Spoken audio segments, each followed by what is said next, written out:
Hello and welcome back to my channel. Today we will be reviewing All Your Perfects by Colleen Hoover. As a self-proclaimed coho stan, I am part of the cult. I'm part of the problem, but I don't see it as a problem because we love her. Like,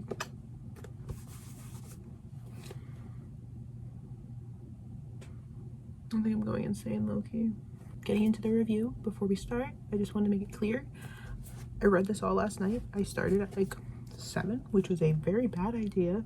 I took a few breaks, like grab food and stuff, and I took a shower and like things like that, but I ended up finishing this around 2:30 a.m.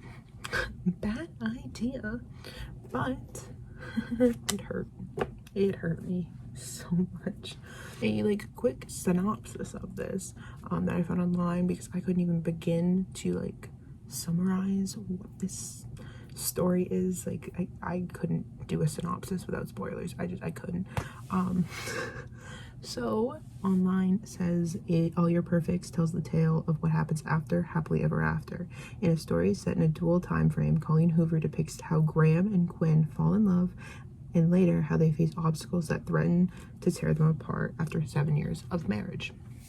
So basically, like I said, you get these two parallel stories, and it makes their like hardships so much harder.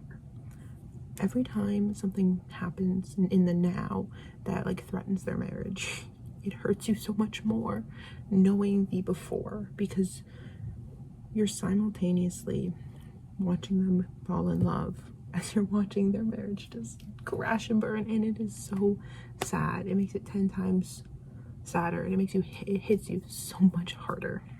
I think that the plot of this was like phenomenal. Like, there's not one point in this book where I was like, that's not right, that's not a character, that doesn't really feel like something that has happened, because these two characters grow so much from when they're falling in love to when their current trajectory of their marriage, that you see them as two separate characters. Like they have their past selves, they have their present selves, and you can see that they're different people. I think that when some people say things are out of character for the character, it's because it was out of character for their past self. But if you think about it, it's not out of character for their present self, and I loved that. Like every Colleen Hoover book, this had twists and turns, not as many, and they weren't as out there as some other books she has written. I think that the twists were very normal. They were very realistic. There are things that happen in marriages, there are things that just happen in life, and it doesn't mean they weren't shocking, because they were. But I think one of the main things that I loved about this book was how grounded it was. I could see myself here.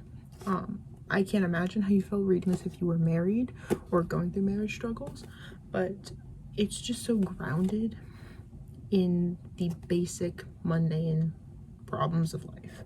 And I think that that is what makes it so special, and why so many people like love it so much, because it really shows you the difficulties of marriage and the basic foundations of just living, and the problems you face trying to live with someone instead of just coexisting with them. And I think that that was beautiful. The thing special about this book is that the only thing really keeping them together is their love for one another, and I think that that is so special.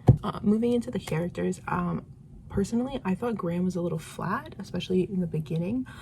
Towards the ending he definitely gained personality.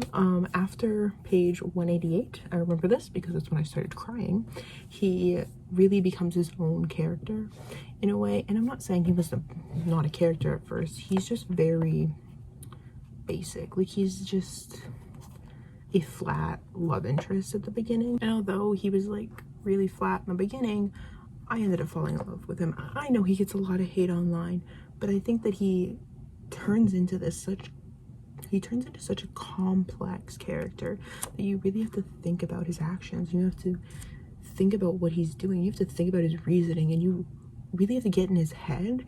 And it is just insane to me that people just see the surface level of him and don't dig deeper.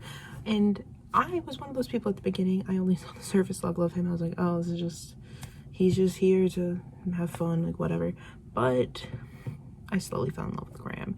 He's not Miles or Ledger level in the Coho world, but he's definitely Ben from November 9th level romantic interest. On the other hand, I think Quinn, who is our main character, she was very different in the then and the now. I think seeing how hopeful she is in the then makes her being hopeless in the now so much more painful. I really liked Quinn as a character. I did not like a lot of her actions and her decisions, but I understood why she made them, and I think that she was just really broken, and I loved the way that we slowly see her get fixed. She's not perfect at the end by any means, but she is on her way to being her best version, and I love that.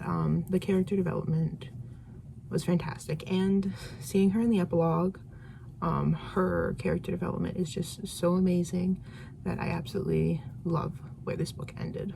So my final thoughts on All Your Perfects by Colleen Hoover. I ended up rating it a 5 stars, although if Goodreads had decimals, it would be lower than Ugly Love and All Your Perfects and Reminders of Him, which are other Colleen Hoover books I've rated. I think I've rated some of them on this channel actually. It would be lower than them, but it is still a 5-star because of how raw it was and how it just showed the complexities and the struggles of just people. There was no like big hook. There was no, you know, like Ugly Love had the friends, best friend's brother trope, you know. Reminders of Him had the hook of her like having a child, trying to get in touch with her child.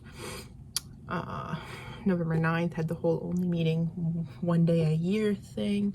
And I just think that this just was different for me because of how real it was. There was no big hook. It was just a story about two people who love each other and are just really trying. But with that, we are done. I hope to see you next Sunday, where we will be doing another comparison of a book versus series adaptation. If you have any guesses for what book series, or it is a book that was turned into a TV series, if you have any ideas of what that book is, you can comment them down below. I will give you one hint. It was very popular at one point on Book Talk. I don't see it on Book Talk anymore, but it was very popular at one point. So I hope that that was a big enough hint for you. Comment your guesses down below. Also, let me know if you've read All Your Perfects, and if you haven't, but if you've read other Colleen Hoover books, what's your favorite? Personally, I'm an Ugly Love stan. Like, it is my favorite. Like, subscribe, and again, comment, and I will see you next Sunday. Bye.